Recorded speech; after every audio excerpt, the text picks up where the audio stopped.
ყოველი ჩემი ვარდიშის ჩავარდნა არის თითქოს ღალატი რაღაცის რა. მახსოვს რა შენი გადასვლა და ეს ბული რო იყო. ძალიან დიდი ცვლილება შემოიტანა ჩემ ცხოვრებაში, ჩემ კარიერაში და ჩემ დისციპლინაშიც. ეს ადამიანი აგეგზის აი. ვინც დამაწყებინა კალათბურთი და შემაყვარა. მენტალური მდგომარეობა თვითონ სპორტისადმი აქვს ალბათ აი ყველაზე მაღალ ხარისხში. ყოველ დღე ვფიქრობდი რა შეიძლებოდა გამეკეთებინა იმისთვის, რომ ამ ქალს დავეხმარო აი რაღაცით მაინც. ძალიან დიდი წვლილი აქვს ეს კარიერა სენსორში. ეხლა რა აკადემია გავხსენი. ზუსტად ისე ვუსტობ მათ თავს, როგორც ოქტოპუსში ფიტნესზე. დისციპლინა თუ ბუნებრივი ტალანტი.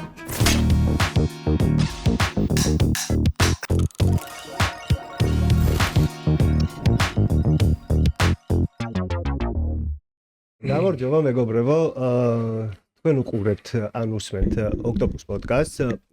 ერთი თხოვნა გვაქვს ამ დავიწყებთ ჩვენი ეპიზოდის ჩაწერას, რომ არ დაგავიწყდეთ ჩვენი გამოწერა YouTube-ზე და Spotify-ზე და არ გამოგჩეთ ზარის ღილაკის გააქტიურება. ჩვენი დღევანდელი სტუმარი იქნება ყოფილი კალათბურთელი და ამჟამინდელი კალათბურთის ფედერაციის ვიცე-პრეზიდენტი ბატონი ნიკოლოზ ცქიტიშვილი. მოგესალმებით ნიკოლოზ. მოგესალმებით ასევე, მადლობა მოწვევისთვის. ვფიქრობ, რომ საინტერესო იქნება ეს ყველაფერი, თან მით უმეტეს, როდესაც ჩემს სფეროს ეხება, სპორტულ სფეროს და ძალიან გვაინტერესებს და დარწმუნებული ვარ, რომ ჩვენ მაყურებელსაც ძალიან აინტერესებს შენი კიდე განვლილი ცხოვრება რომ მოგვიყედა. მოკლედ ესე დავიწყებ ტრადიციული კითხვით რა.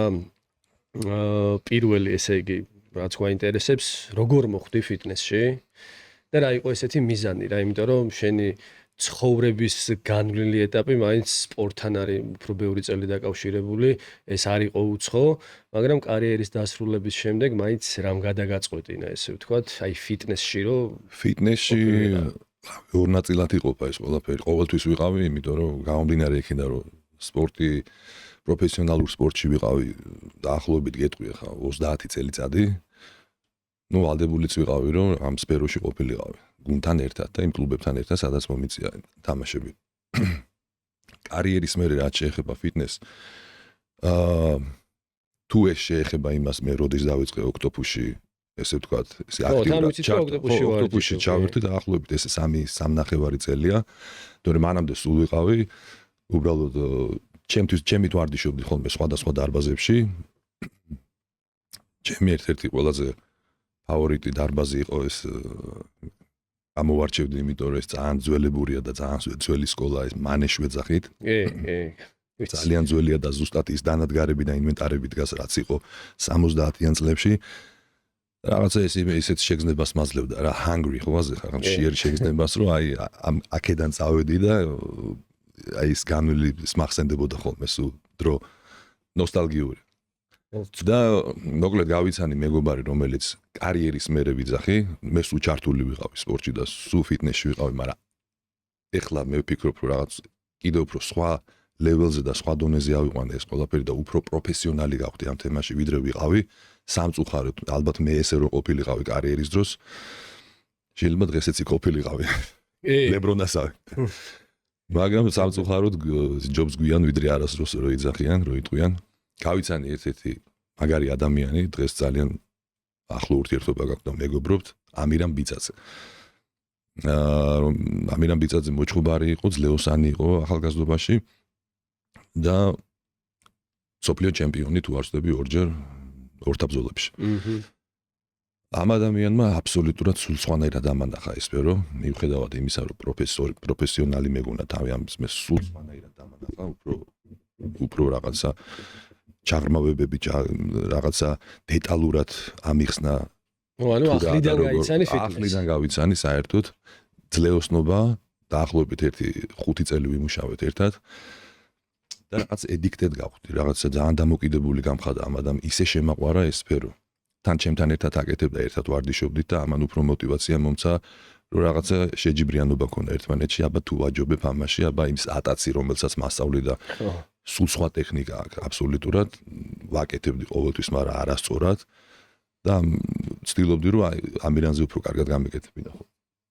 და აი ამის მოკლედ მორჩი კარიერას დაახლოებით 2019 წელს, აი კოვიდი რო დაიწყო, ამან წერტილი დაუსვა უკვე ჩემ კარიერას, იმიტომ რომ აღარ მიღირდა არსად წასვლა ოჯახის მიტოვება და სხვადასხვა პრობლემატურ ქვეყნებში, რაც ხდებოდა მოკლედ სოფლიოში. მოვიწყინე. ესე თქვა, გაჩერდა კალათბურთი, გაჩერდა ფიტნესი და ჩემთვის გაჩერდა მსოფლიო. ამის გარეშე მე ცხოვრება არ წარმოვიდგენია. სპორტში ხარ და ხო ეს არის ის, რაც ყველაზე კარგად ვიცი, ჩემგან მეცნიერი არ გამოვა არასდროს. და რაღაცა ეს ჩაკეტილობა და რაღაცა იმოქმედა ძალიან ყველაზე, არა მარტო ჩემზე. მოვიფიქრე ესეთი რაღაცა, რომ მოდი ახლა საკუთარი რაღაც სახლი მაქვს, ეზო მაქვს, აბსოლუტურად ყველაფერი მოვაწყე. ყველა ინვენტარი დავდგი სახლში, კალათბურთის მოედანი მაქვს. ვიყიდე ეს ღერძი, ვიყიდე ბენჩი, ვიყიდე ეს გირები, ყველაფერი და მეთქი სახლში მივხედა ჩემ თავს. მაგრამ რაღაც ეტაპამდე მიდიხარ და ეს ყველაფერი გბეზდება. მოვიდა 21 წელი, მოვიდა 22 წელი და მე ჩემმა მეუღლე მე მომიწია ამერიკაში წავსვლა მიმიწვიეს 3-3-ზე კალათბურთზე, რომელიც Ice Cube-ის ფლობელობაშია, თუ იცით, რეპერი Ice Cube. კი. და რაღაც ერთი სეზონი ვითამაშე მაგასთან ერთად და ამ პერიოდში ჩემმა ცოლმა დაიწყო ოქტოპუსში სიარული რა. ჩამოვედი რამ 5 თვის მერე აი სეზონი მორჩი და რაღაც და ჩემმა მეუღლე მირჩია რომ აი დადიოდა ამიხსნა ეს ყველაფერი ოქტოპუსში და მირჩია რომ მივსულიყავი და მასთან ერთად მეც მევარდიშა ხოლმე და აი იქიდან დაიწყო ეს ყველაფერი და ჩავერთე მაქსიმალურად. ანუ couple ცოტა გამიგზელდა რა. fit couple. კი და აი მის მერე ძალიან დიდი კომფორტი შემიქნა თვითონ ოქტოპუსმა. ხელებს წებ აღიარებ, იმიტომ რომ სულ არ მიდიხარ უბრალოდ რომ ივარჯიშო. ძალიან ბევრი ურთიერთობებია, ძალიან ბევრი მეგობარი გავიცანი. 3 წლის წინ და დღეს ძალიან მაგარი მეგობრები ვართ და ძალიან დიდ დროს უთმობთ ერთმანეთს. რა ვიცი, ყველაფერია მოკლედ ფიტნესი ჩემთვის და მით უმეტეს ოქტოპუსი, სადაც მივდივარ და ეს თერაპიული მხარე, ეს სიმშვიდე, აი თითქოს რო შედიხარ ამ დარბაზში, ყველაფერი ჩუმდება, ყველაფერი ჩერდება და მხოლოდ ფოკუსირებული ხარ იმაზე თუ როგორ უნდა განვითარდე. აი მეტი არაფერი არ გაინტერესებს. აი დღეს გავიღვიძე და ვარ თუ არა უკეთესი გუშინდელ დღესთან შედარებით. და მაინტერესებს დღევანდელი ვარდიში თუ შემცვლის კიდე ხვალ და დღევანდელზე უკეთესი თუ შემილია. სასწაულია ეს არის დაუსრულებელი, ამოუწურავი თემა. ეს შეგიძლია მთელი ცხოვრება ისწავლო და ვერ შეისწავლო და მთელი ცხოვრება შეგიძლია იკაიფო ამით რა. ეს ვისაც უყვარს, რა თქმა უნდა, ის გაიგებს ამას მარტო. აუცილებლად. ძალიან სასიამოვნო არის ფოტოშოპის შენი დონის სპორტსმენისგან ესეთი ფიდბექები იმ ადგილზე, სადაც ჩვენ მუშაობთ რა და რა თქმა უნდა, ძალიან მაგარი, ძალიან ვაღიარებ.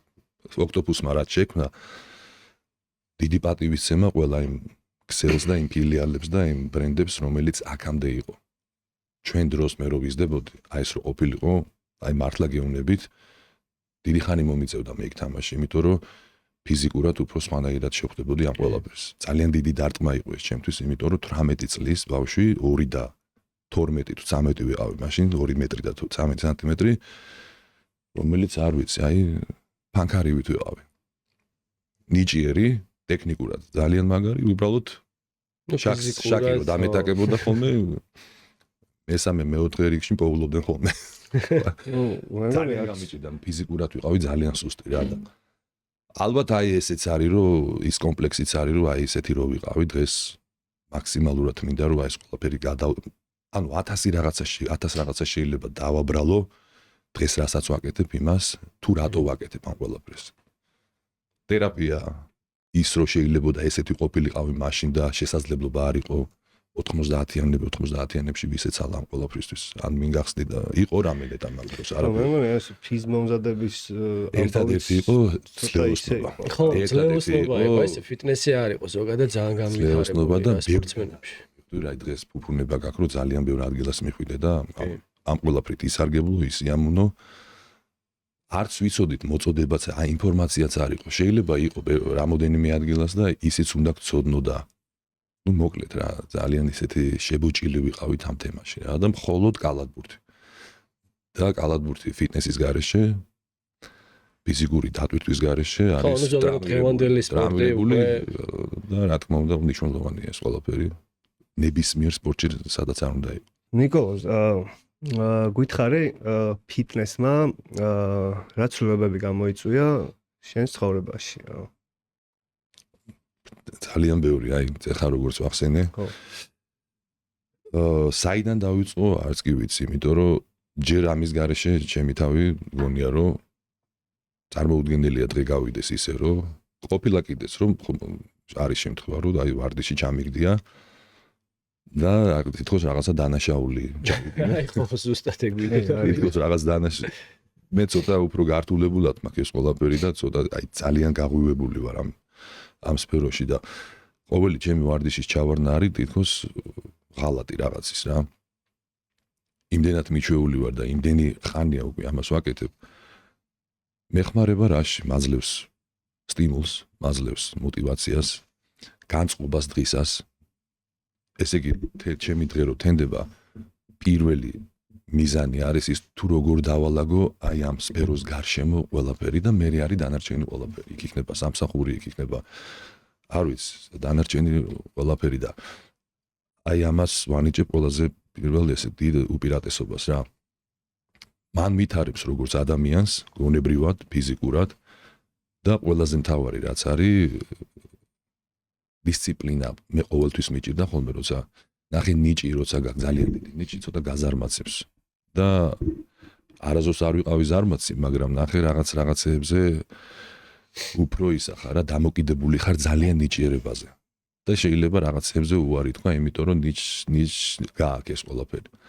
დისციპლინა აი ამ ბოლო დროს თითქოს შემძინა ფიტნესმა და უფრო დიდი სტიმული მომეცა ამის გამო. და ეს თითქოს ხელში მიჭირავს და აი ამის გაშვება არ მინდა, იმიტომ რომ ვიცი რასაც მაძლევს. მენტალური, ფსიქოლოგიური, ფიზიკური, რა თქმა უნდა.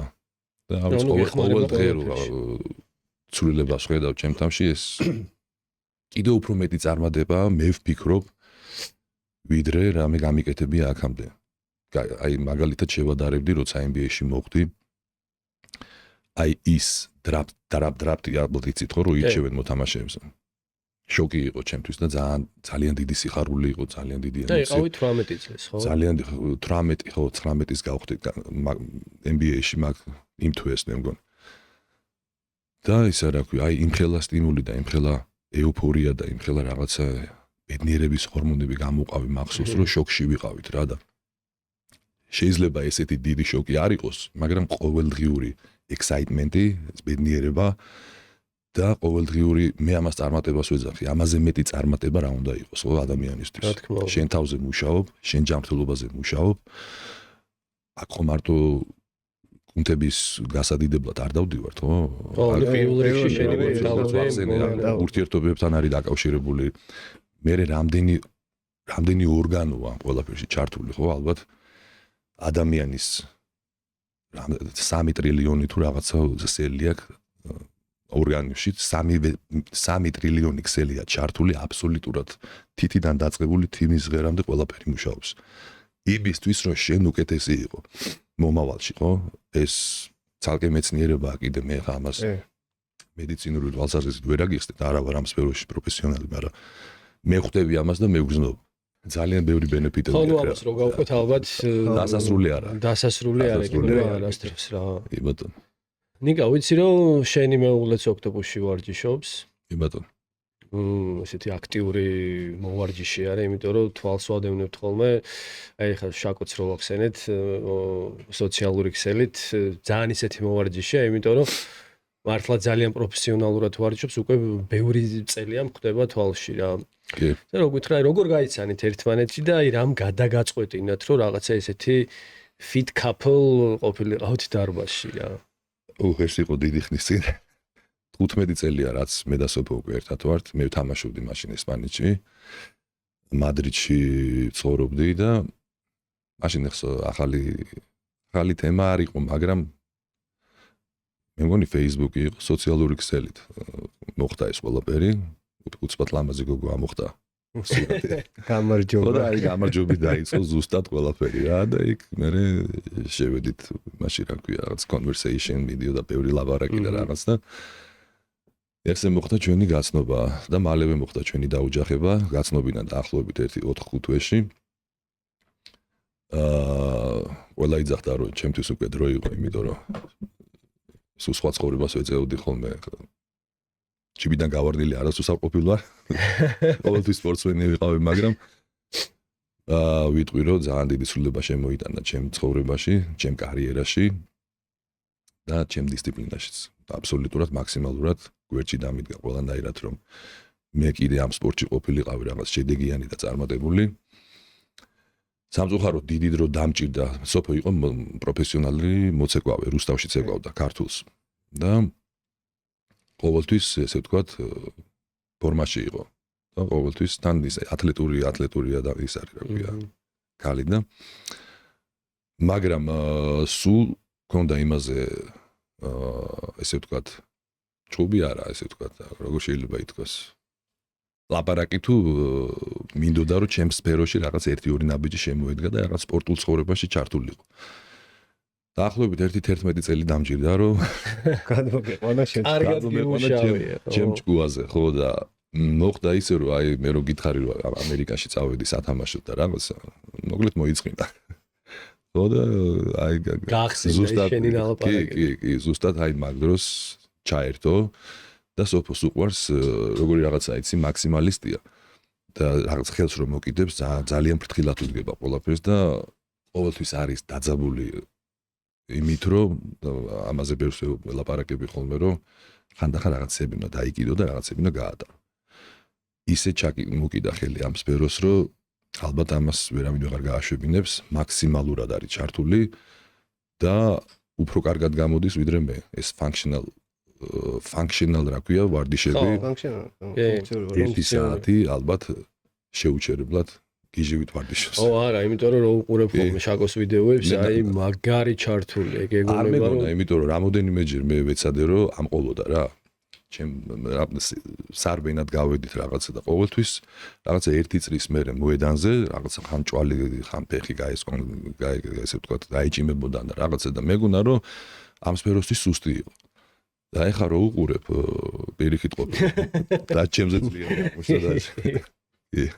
ნიკოლოზ, მოგვიყევი შენი კალათბურთის ისტორია, შენი გავლილი გზა NBA-სთან დაკავშირებით. და ასე შემდეგ. მოკლედ დავიბადე თბილისში. გავიზარდე თბილისში. პირველი 6 წელი მოკლედ გავატარე ცეკვაში. არ ვიცი რატომ. და ანუ ცეკვა ქართულს. ქართული, მოიცი ხა მაშინ და დღესაც ხა ძალიან პოპულარულია და მით უმეტეს მაშინ როდესაც ეს ვიტნესები არისო და შენი ზომა ჩოხარში. შენ რო ხელს გაშლები. ავიღავ ესეთი მაღალი ბავშვი ვიყავი ყოველთვის, მაგრამ ესეთი გიგანტური არასდროს არ ყოფილვარ რა. მოკლედ 6 წელი მიუძღვენი ცეკვას. ჩემგან დიდი არაფერი შეიძლება გამოსულიყო, მაგრამ რაღაცა ნიჭი იქაც აღმომაჩნდა. ალბათ რო გამეგზელებინა, მაინც აზიარ ექნებოდა, იმიტომ რომ ჩემ წყვილს ვერავინ ვერ მიპოვიდა. 2-12 გამორიცხულია, ხო? სიმაღლიდან გამომდინარე, შევაჩერე ეს სფერო. მე რაღაცა კარატე მომიწია 1 წელი, ძალიან მოდაში იყო ეს სფეროც.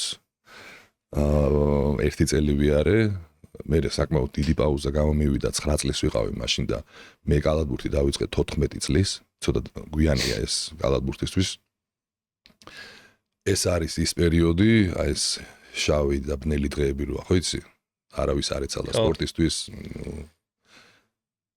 ანუ სასიფათოც იყო მოკლედ ყველაფერი, აი შორს ვერ გაგიშვებდნენ აქეთ იქეთ, აი ყველაფერი ხდებოდა უბანში მოკლედ და უბანში დავიწყეთ ბიჭებმა თამაში, მახსოვს ოლიმპიადა დაემთხვა.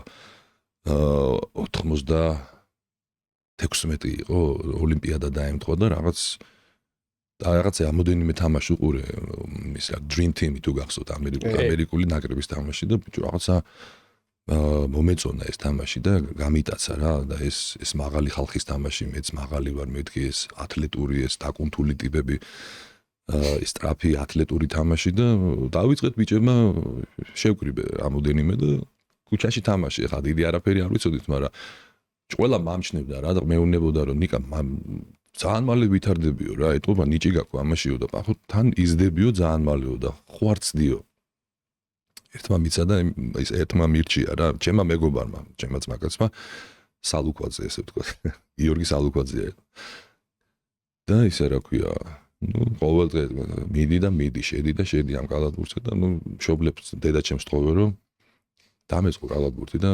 რამოდენიმე კვირა ვეხვეწებოდი და არ ეცალა არასდროს რა და ერთი დღე მოკლედ მომკიდა ხელი წამიყვანა მანეში დღესაც ზაზაფაჩულიას დარბაზია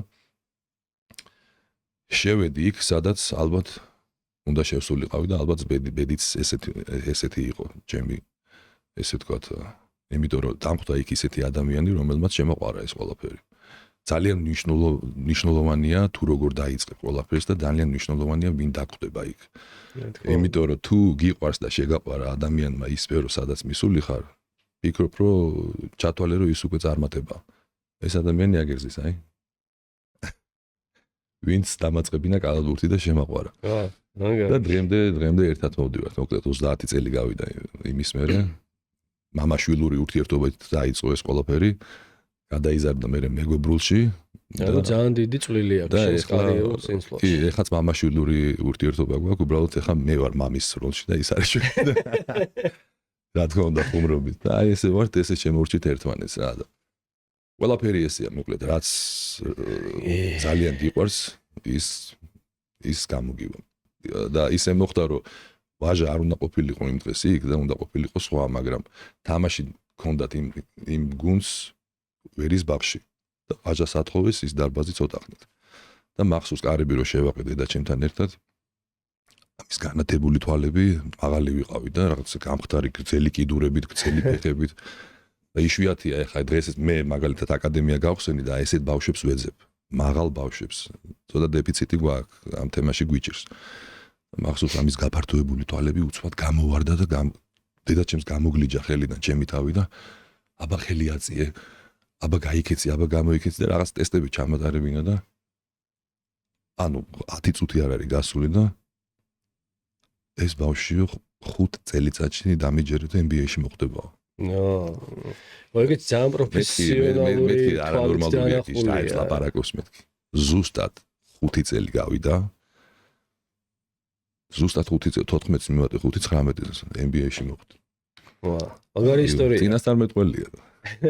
ნიკო, მე როგორც ვიცი, მეგონა პირველი ქართველი კალათბურთელი იყავი, ვინც NBA-ში მოხვდა. ვლადიმერ სტეფანია იყო პირველი. თუ არ ვწდები ის 98-ში მოხვდა Seattle Supersonics მაიყვანა. დრაფტზე.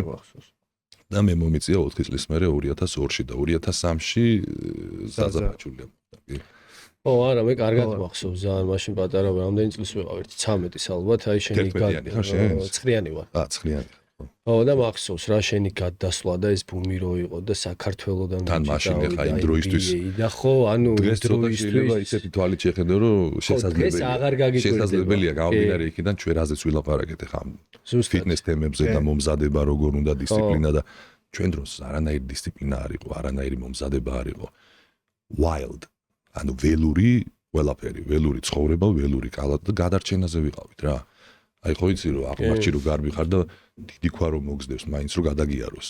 აი აღმარჩი მოგზდებდა ქვა და აი მაგ შემთხვევაში მე მაგასაც ვაბრალებ რომ დამეხმარა ეს შიმშილის კი არა რომ საჭმელი გვაკლია, აი ეს შიმშილის გზნობა რომ აი მე ამას უნდა მივახციო რომ აი ამ ის იმ ყველაფერში რაშიც ვიყავი და რა უბედურობაც იყო მაშინ ქვეყანაში ეს მკვლელობები და ეს უშუქობა და ეს უწყლობა და რაცა რითი რა შემიძლია გავაკეთო რომ ჩემ ოჯახს დავეხმარო. თან ჩემი ოჯახი მარტო ესე ვთქვათ მამა ძალიან პატარა ვიყავი რო გარდამეცვალა ავარიაში და ნუ დედა გვზდიდა რა სამშვილს. მე რო უყურებდი პირობებს ხო ხდებოდი რომ ნუ ამხელა ზეწოლა იყო დედაჩემისთვის ეს ყველაფერი რომ სამი ბავშვი გაზარდო ესეთ გაჭირვებაში ხო ეს გაჭირვება არა მარტო ჩემთვის ანუ თლიანად ზოგადად რაც ხდებოდა მაშინ საქართველოში და აი მართლა ვიძახი რომ ყოველ დღე ვფიქრობდი რა შეიძლება გამეკეთებინა იმისთვის რომ ამ ქალს დავეხმარო აი რაღაცით მაინც და მახსოვს არაფერი რო არ შემეძლო რა რითი შეიძლება მეთქი ეს ყველაფერი დავიწყო და ქალს ვახვედრებდი დალაგებულ საახს. ან რაღაცა ხვეტავდი, ან საჭმელს დავახვედრებდი, ან რაღაცა და მე გადაიზარდა იმაში, რომ დავიწყე კალათბურთი მახსოვს წყალი არ იყო და ვედროებით ამოქონდა ხოლმე ეზოდან. ნაპორი რო არ ყოფნიდა ხოლმე ეს წნევა. მე 6 სართულზე ამქონდა და აბაზანას ვავსებდით ამით, რომ არ აგვიქონოდა წყლის. ხო და მე ეს ვარჯიშია, ხო, როგორია ხა 20 ლიტრიანი ვედრა 6 სართულზე აიტანო. ხო და მე ამასაც რომ მივხვდი რომ ვა რა кай თემა, ამით შეიძლება მეც გამომადგეს გავგე, მე დავიწყე ესე ვთქვა ბიცეპსის ვარჯიშები ავსკლით თარვავდი ვარ მე 6 სართულზე მე ხრების ვარჯიში და სხვათა შორის გამომადგა. და ისიც რა მხოლოდ ემოცია იქნება, არა ზოგადად ესეთი ესე ვთქვა ცოტა მაშინ რომ ცოტა სიბნელე რო იყო რა ჩვენს ქვეყანაში და უცბად 18 წლის ბიჭი მიდიხარ, თან სად მიდიხარ, ხო ეს ის ხო არ არის რაღაცა ისეთი ჩემპიონატი რომ მოდი აი რაღაცა უკეთესი არა, საუკეთესო. იმიტომ აი გეუბნები ძალიან დიდი შოკი იყო, ისეთი შოკი იყო რომ ხო არა, წარმომიდგენია, ეხა შენი ორგანიზმი რას გრძნობდა უცბად აი იქ რო გაახილე თვალები. ძალიან დიდი პაუზა მქონდა მაგის გამო. ანუ იმდენად დიდი შოკი იყო რომ ვერ განვითარდი. მე რომ NBA-ში ჩავედი, მე ვფიქრობ რომ ჩემი NBA-ში ყოფნა იყო ის 4 წელი იყო გაყინული წლები ჩემთვის.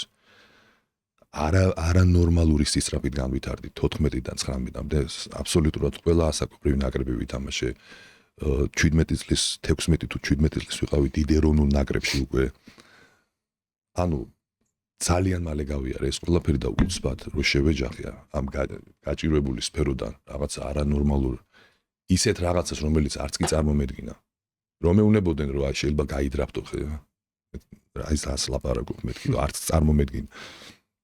რო შევეჯახი ამ ყველაფერს თან ინგლისური რაღაცა მეტნაკლებად ცოტა ბიჭი და ცხოვრების სტილი. აი თითქოს აი აგიღონ და სადღაც ჯუნგლებში ჩაგაგდონ რა. მიუხედავად იმისა რომ რაღაცა თანხებს გიხდიან, რაღაცა პირობები უკეთესია. ამან კიდევ უფრო იმოქმედა ჩემს. ანუ ემოციურად, მაგრამ ემოციურად კი და რაღაცა აი ფიქრობ ყოველთვის და ეს რაღაც მათ მაგრამ რომ ეს ჩემი 4 წელი NBA-ში აი მაგის გამო რაღაცა გაყინული ვიყავით და ვერ განვითარდი ისე როგორც უნდა განვითარებულიყავი. NBA-დან წამოსვლა მე კიდე დაიწყო ჩემი განვითარება როგორც ესე ვთქვათ ფიზიკურად, ისე მენტალურად და უფრო წარმატებული წლები მქონდა დანარჩენი ვიდრე NBA-ში მქონდა. ხო რა იქ ფსიქოლოგიურად და ფიზიკურად მზად თუ არ ჩადიხარ შენთვის დრო არავის არ აქვს იქ ისე სწრაფად მიდის სისტემა ისე სწრაფად არის ჩართული რომ შენი სისტემას უნდა დაეციო.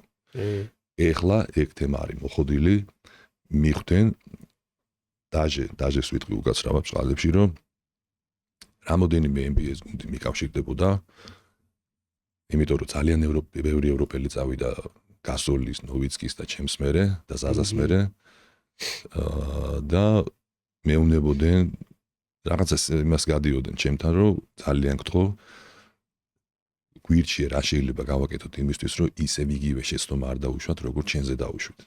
ჩემ დროს არ იყო ეს რაღაცა დროის დათმობა მიხედვა ძალიან ველური კალათბურთი იყო მაშინ ფიზიკურადაც და თუ გინდა თვითონ სისტემას. ეხა დროს უთმობენ ზრდიან და მაქსიმალურად ამზადებენ ამ ევროპელებს რომ შედარებით ფელიერი არ კონდეთ მივხვდით და ჩავარდა არ კონდეთ და წარუმატებლობა. და რა ვიცი აი დონჩიჩ შეხედეთ, იოკიჩ შეხედეთ. ხო შედარება არ არის არავინ ახლა თავს არ ვადარებთ მაგათ რაღაც ფენომენები არიან ეგენი. მაგრამ აი ნახე რა როგორი სპერო შეუქმნეს და როგორი სიტუაცია.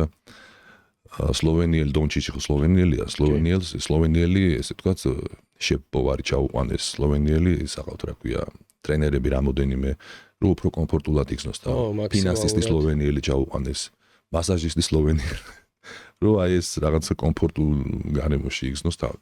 ჩვენ დროს არ იყო ეს. ჯახვედი ხარ მზად ითამაშე ხარ მზად და ან შენით რაღაცა მოიხოდე და დაეწია ამ სქემას ან აუტ. მარტო იყავი უცხო გარემოში. წარმოვიდგინე 18-19 წლის ადვილი არ არის ყველაფერი. ხო არა დღეს რო ეხა ეგ მოხდეს უკვე არავის აღარ უგებს და დღეს მაინც ასე თუ ისე რაღაცა მომზადებული მიდიხარ იმიტომ რომ ყველაფერი განვითარდა ხო თვითონ კალათბურთის განვითარებულია, დღეს ძალიან ბევრი წარმატებული ცნელები ყავს კალათბურთშიც და ფიტნესზე ხომით უმეტეს და არც ერთი მქონდა ჩემ დროს და არც მეორე და ესე ხელცარიელი შიშველი შევხვდი ამ ყველაფერს. მაგრამ მაინც ახლა 5 წლის გატარება NBA-ში კი ბატონო. ძალიან ადამიანისთვის აი ოცნების დონეზე ზოგს დარჩენია, ზოგმა რამოდენიმე ადამიანმა ეს აიხდინა და მათ შორის ხარ შენ ერთ-ერთი და შენი ესეთი გამოცდილება მე იქიდან გამოცდილება რო ჩამოგაგ და აქ უზიარებ ბავშვებს და მომავალ სპორტსმენებს ეგეც რამხელას ნიშნავს ხო რომ შენ რაღაცასთან რაც გიყვარს და სადაც იყავი და იქიდან ჩამოდიხარ და შენ ქვეყანაში რაღაცა თუნდაც რამოდენიმე ადამიანს გაუზიარო ეს მართლა ძალიან დიდი წარმატება არის რა და სხვათა შორის აი შენ რაც მითხარი ახლა ზუსტად მადვიპოვე ჩემი თავი ყოველთვის იცოდი რომ რაღაცა ბავშვებთან ურთიერთობა მიყვარდა ამ სფეროში, ყოველთვის მომწონდა რომ რაღაცა ვარიგებ ბავშვს და რაღაც ჩემ გამოცდილებას ვაძლევ და რო ხედავდი რომ ეს ბავშვი იმას აკეთებდა, რასაც ვეუბნებოდი, ჩემთვის იყო სასწაული და წარმატებაა ეს უკვე ჩემთვის. რაღაცა შემჩნეული მქონდა ჩემი თავი ამაში და ეხლა რო აკადემია გავხსენი, ზუსტად ისე ვგზნობ მათ თავს, როგორც ოქტოპუსში ფიტნესზე. რაღაცა და ჩემი თავი ვიპოვე მათაც და ეს მნიშვნელოვანია, იმიტომ რომ მაქსიმალურად ჩემთვის არიან ისინი ეს ბავშვები ჩემ გამომოდიან იმ აკადემიაში და არ მინდა რომ რაღაცა გაუწრო იმედები და მაქსიმალურად აი ეს ბავშვებისთვის და ის სველი მაიკი და სველი შორტებით ერთად გავართ ბავშვებთან ერთად და აი ვცდილობთ რომ იქნებ რაც შეიძლება მალე განვითარდნენ და აი ეს ჩემი ის 30 წლიანი გამოცდილება ამ შეიძლება რაღაცა შედეგი გამოვიტანოს აუცილებლად გამოვიტანოს ახოთ ემჯერა ნიკო რამე კურიოზის დონეზე თუ გაქვს NBA-დან რაც გახსენდება რა ას მოგვიყვება 1-2 მახსენდება ხოლმე უთამაშებლობის გამო ისეთი დაგრუზული ვიყავი ხოლმე რომ იუმორისთვის არ მეცალა ასე რომ 1-2 დამამახსოვრდა რა ერთი არის დაკავშირებული შაკილონელთან ახსოვს ლეიკერსთან გვაქვს თამაში ეს ბევრგან მომიყოლია მაგრამ თქვენ გადაცემაში პირველად ვარ და ეს თქვენთანაც უნდა მოყვე ჩვენ არ ვიცით მოკლედ მემზადებით 2 დღიანი თუ 3 დღიანი მომზადება ვიცით რომ ეხლა შაკს ვეთამაშები და კობი ბრაიანტს და ლეიკერსი მაშინ ერთ-ერთი ფავორიტი იყო საჩემპიონო გუნდი რა სნელი მეუნება შენ უნდა დაიჭირო კობი ბრაიანტი 2 ნომერზე დამაყენეს ანუ ფაქტიურად გამთამაშებლის პოზიციაზე დამაყენეს იმიტომ რომ არა და ჩემი პოზიცია არის ის პოზიცია რაც შაკი დაუშვათ ხო ცენტრის პოზიცია ჩემი სიმაღლიდან გამომდინარე მაგრამ იმდენად სწრაფი ვიყავი და ტექნიკურად განვითარებული და იმდენად პრობლემა მქონდა რომ შაკისნაირი ტიპები დამეჭირა ვიჩაგრებოდი ძალიან ამ ძიმე ცენტრებთან რა გახსოვთ შაკი რამხელა იყო 180 კილო მე ვიყავი 98 ხო და საშინლად გამხდარი ვიყავი ხო და მოკლედ კობი ბრაიანტზე გავაკეთეთ ეს სკაუტირება როგორ უნდა დავიჭიროთ კობი ო შენ შანსები გააკო ნიკა გააჩერო იმიტომ რომ ძელი ხელი გააკო აწევო და შეუშლიოს როლის დროსო და სწრაფი ფეხი გააკო რომ გაყვევ ო და არის მუშავა ო აი ხა პროსტა დავინახე არის მუშავა და კობი 51 ქულა გავიკეთა აუ ბიჭვაი რატო გაკეთე დავინახე მაგრამ კობის რო გახარ წინ წარმოიდგინე მაგრამ ის რომ მე 19 ქულა ჩავაგდე მაგ თამაშზე ვენი კობისთან სხვათა შორის რაღაცა კარგად გამოდიოდა ხოლმე თამაში, იმიტომ რომ ჩემი ერთ-ერთი ყველაზე საყვარელი და ფავორიტი თამაში იყო. ხო და მოკლედ თამაში ვარ რა და კობი ბრაიანტს ვიჯერ. ჯერ ის სტრესი და ნერვიულობა რო კობის იჯერ.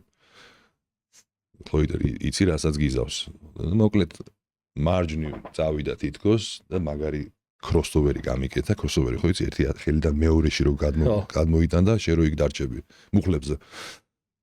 შევიდა მარცხნიდან და თითქოს უნდა ჩააგდოს და არიფი მეთქი ხა ამას დავაფარებ მაღალია ამ ბურთს მოუხსნი მეთქი რა დავაფარებ თქო რა და ამ დროს რომ უნდა დამეფარებინა ხელი შემოიდან და პასი გასცა მე სანამ ჩამოვხდი გამოუხსნელი ლაპი ბავში და აი ხო იცი რომ ჩამოხდები და ეხა უკან ხო უნდა მოტრიალდე ეს ბურთი საწავიდა ბიჭო მოტრიალდი და არავინ არ დროსო და შავი ჩრდილივით ავიხედე აი უკვე მეტრზე ამხდარი შაკილონელი და შენ წარმოიდგინე 180 კაცი იყო ძალიან ექსპლოზიური და ფეთქებადია ნახტომი ჰქონდა. მე არ ვიცი ამ ხელა 180 კილოს როგორ წევდა ჰაერში. და ეს power dunk როგორ დანკი ჰქონდა, აზანზარებდა ყველაფერს და ანუ ზუსტად იმ პოზიციაში დგავარ, რომ გადაგხსნა შუაში რა. სერიოზული ტრამა უნდა აკიდოს. აი ესე ვარ უკვე და მოდის რომ პანჩი გააკეთოს ეს. ჩატერნა და აი ყველაფერი რო გაჩერდება და რომ ნელი კადრით უკვე რო წარმოგიდგენია რა მოხდება და ყველაფერს რო ხედა მომავალსაც და წარსულსაც. ერთადერთი რაც შემეძლო გამეკეთებინა, აქ იყო ბეისლაინი, ხაზი სადაც გადის და გადავხვდი მოედნის გარეთ, რო არ დამხდომოდა თავზე და დაემთხვა ისე რომ საჯი იყო ჩემს გვერდზე და ერთმანეთს ჩავეხუტე.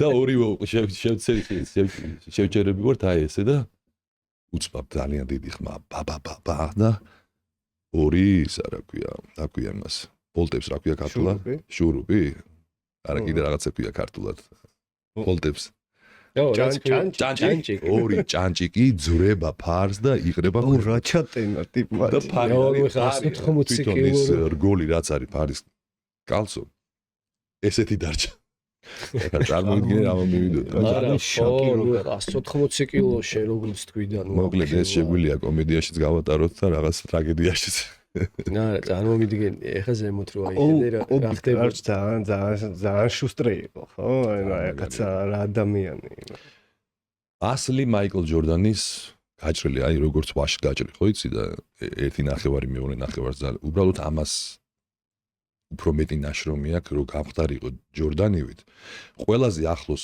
ჯორდანთან მიახლოებული სტილითაც იყო კობი ბრაიანტი ჯორდანი ვერ იყო მაგრამ ყველაზე ახლოს თუ ვინმე შევადარებ ჯორდანს არის კობი ბრაიანტი სტილი თამაში წარმატებული ო არა კობი ძალიან გოუთი და რო დააკვირდებოდი მაგის თამაშ აშკარად ეტყობოდა რომ იმენა შესწავლილი ყავდა ეს პიროვნება ჯორდანი თელი დღე მაგის ვიდეოებს უყურებდა თურმე და ცდილობდა როგორ ყოფილიყო ჯორდანი და კიდევ უკეთესი მაგას. მოგიც რა ფელა ისა. მამბა მენტალიტი ხო. ადამიანმა რომელმაც ყველა სტერეოტიპი დაანგრია და ეს ორჯერადი ვარდიში გადაიყვანა 4ჯერად ვარდისზე.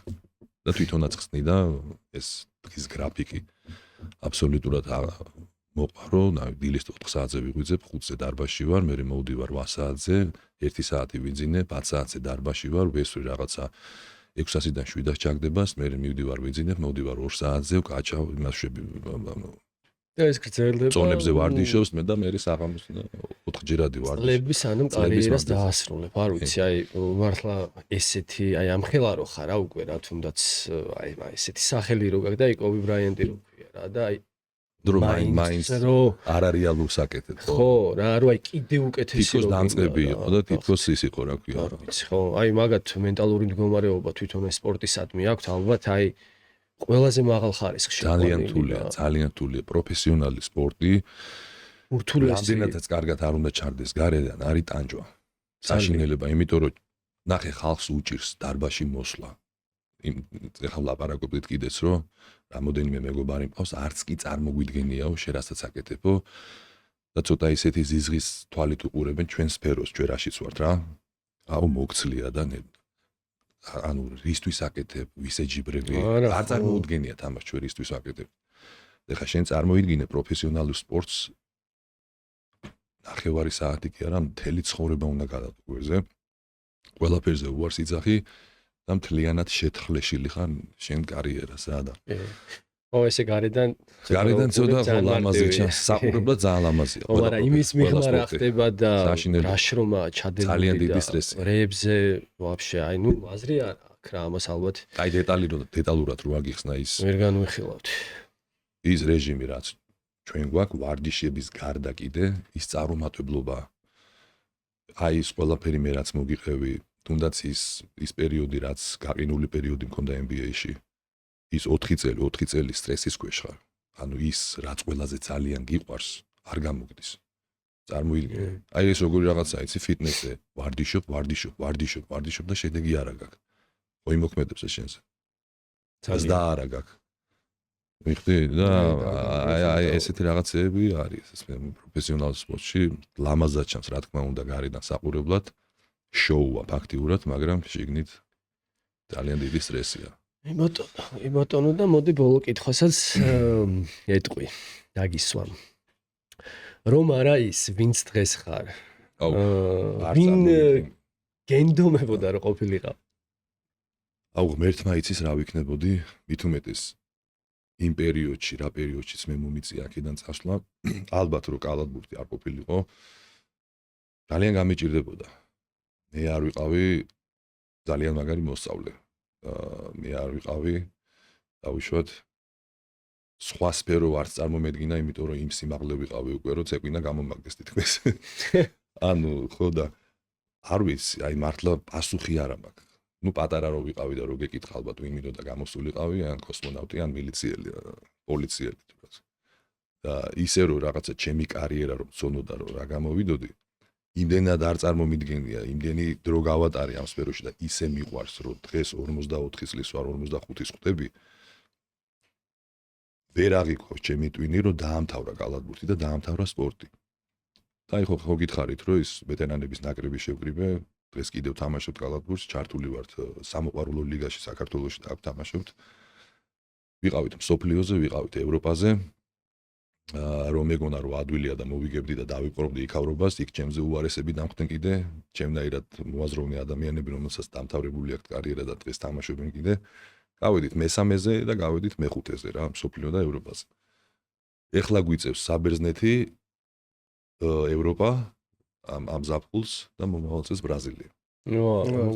თუ გინდა წამოგზავნდით და ვიპალეშიკეთ ბრაზილიაში. ბრაზილიაში. რიოში არა, სახელი დამოუწდა, ცოტა ისეთი კრიმინალური ქალაქია და მაგაზე ვფიქრობ, წავიდე თუ არა. ბრაზილია აპასნია. ხო და აი მაგ კითხვაზე ყოველთვის მეჭირს პასუხი რა, ვერ გეტყვი, აი რა შეიძლებოდა ამ სფეროს გარეშე რა, იმიტომ რომ ეს არის ის რაც ყველაფერი მაჩუკა მომცა და სადაც აქამდე მოგიყვანა, კი. ანერვიულა მაწვალა და ამ წვალებამ და ამ ნერვიულობამ გასაკვირი ის არის რომ უფრო შემაყვარა ეს პროცესი. ეგრეა ნამდვილად. ბატონო. აი მოდი ხა პატარა ბლიც კითხვები მაქვს და უნდა დაგისვა. ხო. და დავიწყოთ. მოკლე ისენია რა, პასუხები. მოკლე ისენია რა და მიპასუხებ შენ რომელსაც იმას იზავ. კაი, ნახე, ძალა თუ გამძლეობა? რა მაგარი შეკითხვაა. განახე, ჩემს სფეროში ურივია საჭირო. აი რომელიც უნდა აირჩი. აი დღეს რა სიტუაციაში ვარ ხა და ასაკიდან გამომდინარე. ძალა თუ გამძლეობა, ორივე მაგარი რაღაცა. ხო, ორივე უეჭოლე უნდა გარეშე, არც ერთის გარეშე არ მოყოფოს ღმერთმა. ძალა მევასება ამ ბოლო დროს უფრო რა. ძალა, აი რა ძალას რო გზნობ, თითქოს აი ესეთი შეგრძნება მაქვს რომ ყველაფერი შემიძლია. კარგი ბატონო, დარბაზი თუ მოედანი? აუჩი. რა ცუდი კითხვები გაქვს. დარბაზი თუ მოედანი? დარბაზი მოედანი. ჩემზე გაქვს ზუსტად შექმნილი ეს კითხვები. მოედანი ძალიან მიყვარს, დარბაზი ძალიან მიყვარს, მაგრამ ამ ბოლო დროს დარბაზში ვატარებ ძალიან დიდ დროს და მაგრამ მიყვარს. თავისუფალი წონები თუ ტრენაჟერები? აი ეს რაში გადის ატაცები და ეს თავისუფალი. ეს Olympic weightlifting. თავისუფალი აუცილებლად. მოკლე ინტენსიური ვარჯიში თუ გრძელი და სტაბილური? აუ მე გრძელი მიყვარს. ხო, 3 საათი როცა წევენ უკვე 3 საათი უნდა. არო კაროჩი gym rat ვარ რა, დარბაზის ვირთხავ ვარ კი. დღევანდელი NBA თუ 90-იანების NBA? 90, 2000, 2005. რა თქმა უნდა. კი, ხო? კი, უფრო ფიზიკური იყო, შიგნიდან გარედან თამაში, დღეს მარტო სამკულიანები. ხო. ვარჯიში მარტო თუ გუნდთან ერთად? მარტო. Peaceful mind. იმენა სხვა განხა. დისციპლინა თუ ბუნებრივი ტალანტი? აუ, დისციპლინა, ასლაბარაკო. ეგ რომ მქონოდა ალბათ. ნუ წერა თქვი კაცო. მე ვარსკვლავებს მოწყვეტავდით კი. სისწრაფე თუ ტექნიკა? ტექნიკა. აუ. და ბოლო. ჯორდანი თუ ლებრონ? აი. ჯორდანი რა თქმა უნდა. ჯორდანი და ჯორდანი. ღმერთი კალათბურთის. რომელმაც შეცვალა საერთოდ თელ სამყაროში კალათბურთი. Everybody wants to be like Mike. Well, I don't Mike Leo. მაგას ლებრონზე ვერ იტყვი. ნიკოლო, ძალიან დიდი მადლობა. დიდი მადლობა. ძალიან გაგვიხარდა რომ ჩვენი გადაცემის კარგი გამოვა, იმედია, სწორად გაგაგებინეთ და სწორად კი, საინტერესო იყო გზები.